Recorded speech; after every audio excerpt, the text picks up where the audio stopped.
Bonjour à vous tous, mes chers compatriotes, chers amis. Nous vivons un moment très très important, une époque cruciale pour l'avenir de la République démocratique du Congo. J'ai reçu énormément d'appels ces dernières 48 heures particulièrement, puisque vous avez remarqué comme moi que la première dame Denise Nyakero est sortie de son rôle pour s'adresser au peuple congolais à travers un parterre de femmes congolaises. Na yango wana nayeli bino bandeko na ngai lelo, puisque à partir du moment où première dame abimi na rôle na ye mpona kokamata penza elateli ya homme politique, alors eza kosenga to réagir. Ezali un devoir sacré, puisque biso nde mutu tozali wana lokola dépositaire ya héritage ya indépendance nationale congolaise. Alors naye donc kopesa droit de réponse, puisque ezali kokamwa komona ke une première dame abima na rôle na ye mpona koaviser peuple congolais que bana na biso bakonyokwama pendant des générations et des générations. Aye en fait koyebisa biso ke bango nde mutu baza responsable ya mabele oyo esi ekei. Ayebisi biso ke na este totia lisusu motema te. Alors ezali vraiment kokamwisa nga, puisque towuti kobima soi-disant maponami balobi bazwaki 73%. Mais 73% il fallait pesa kimia na mboka. Pourquoi est-ce que alobi ke bana na biso il faudra ba réclamer mabele? Ça veut dire que bana na biso il faudra ba bunda. Donc musala oyo toza kosala lelo ezali nul et non avenu. Ou bien alingi kolobela biso ke biso nyonso toza déjà na collimateur po ba ye pensa pona kosilisa na deuxième mandat oyo extermination ya ba congolais, parce qu'il faudra que bana na biso na bakoko na biso nde ba ya kobunda bazwa musala oyo biso toza kosala. Alors je crois que ba erreur grave mingi ezalaki commise depuis 2019 totali madame Denise Nyakero na banzela oyo nyonso ya tamboli. Il y a eu beaucoup de fautes. Nous nous sommes tus. Nous avons été sages. Mais nakanisi ya mbalo yo ndelo penza eleki. Nani abinaki na mwasi ya Kagame? Est-ce que na l'air wana mabele se kendeki? Nani akendaki kolala na Kigali? Est-ce que zali mobali na yete? Et puis nani mutabengisaki Kagame pona aya na Kishasa? Banani pe bapesaki nguya oboya Kagame ozali nani?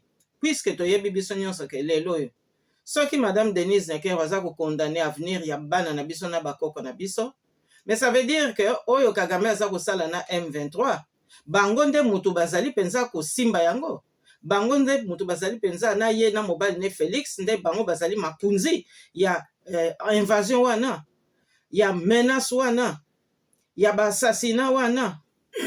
Alors madame Nyakero abimi na rôle na ye parce que en même temps ezali lokola yende mutu akomi chef ya ANR, parce que ba information wana ya pesi normalement responsable ya ba renseignement mutu akokolo bango. En même temps akomi lokola chef de l'État alors que aza na rôle wana te. Alors azali pe kozwa ba posture moko oyo ekoki kosimba te. Peuple congolais azali wana te pona kolanda ba humeur ya première dame. Donc bana na biso bazala condamné. Wana ezali fatwa ou bien ezali aveu ya démission oyo bango bakoya kosimba lobi parce que bamoni ke bakoki sou musala te. Alobi bien que bana na biso bakoya ko réclamer. Mais ça veut dire que bana na biso bakozala ba esclave na mboka na biso, bakobanda ko bunda na banguna oyo ba botoli biso mabele po bango nde mutu bakokoma ba congolais bana na biso bapaya. Mais oyo eza ko rappeler ngai politique oyo Bisengema na Rwema amemelaka biso Rwandais oyo asalaka na temps ya Mobutu.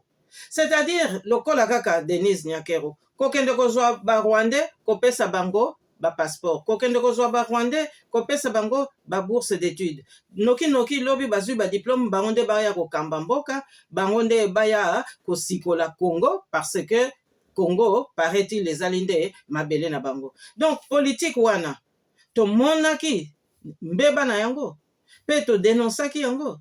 Tango Laurent Désiré Kabila yaki, c'était la même chose. To dénonçaki yango.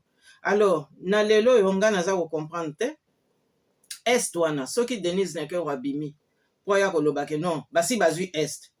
Mais il faut pas ya ko betela biso refrain que non il faut tokende ko sambela page ya Jérémie na Bible. Hein? Il faut pas totungisa tata Nzambe. Tata Nzambe batungisaka ye ou bien ba imploraka ye. Est-ce que tata Nzambe sakanaka na ye ou bien bangaka ye. Il faut craindre l'Éternel. Donc maloba wana nyonso tout namoni que ezali vraiment abusif. Et puis naza komona ezali vraiment Rubicon moko oyo Denise Nyakero a franchir tokoki kondima yango te. Parce que mboka wana ezali joué te oyo biso totie na maboko ya ba dirigeants politiques. Alors ngai nalingi naloba awa en tant que dépositaire d'une partie de cette politique de notre pays, en tout cas ba engagement oyo eza kozwama ya koteka mabele, ça ne nous engage en rien. Alors toko continuer quand même lutte na biso. Donc héritage nini oyo biso toya kotikela bana na biso déjà baza koya kopanza yango. Donc Denise Nyakero a commis une erreur très très grave. Je pense même que c'est une erreur impardonnable parce que héritage biso toza ko bunda pona mabele na biso.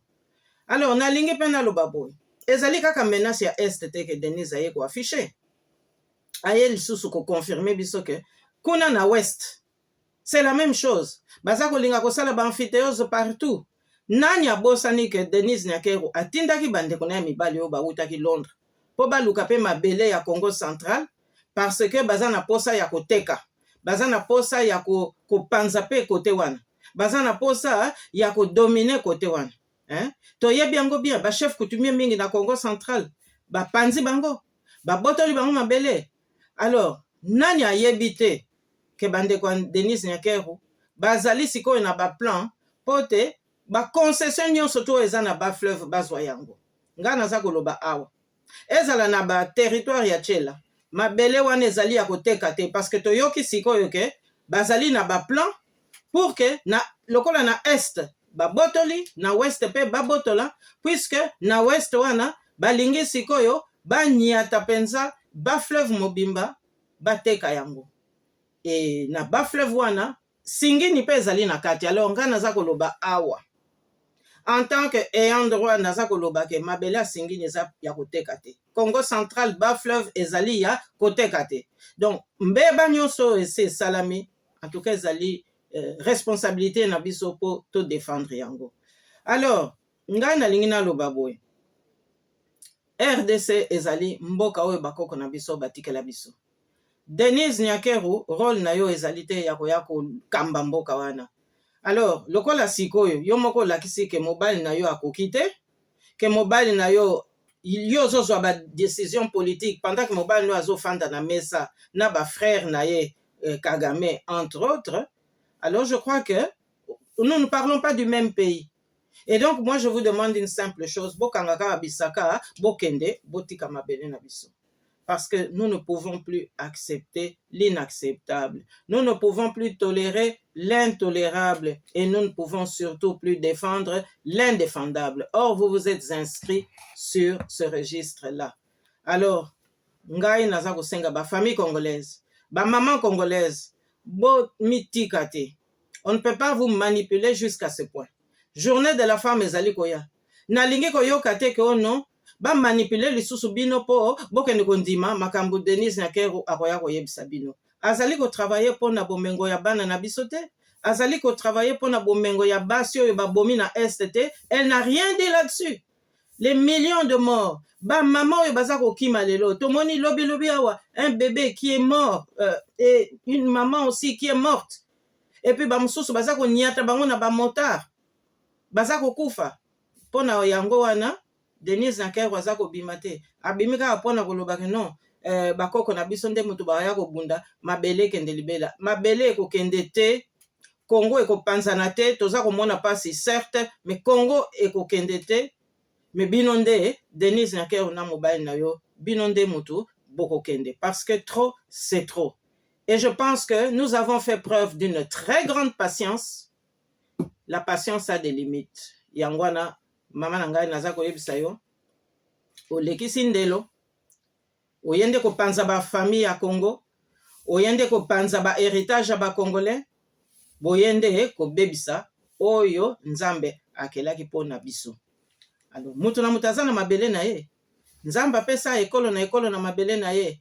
Alors pourquoi boza ko défendre oyo ya bino te? Boyaka ko panza oyo ya biso ba congolais.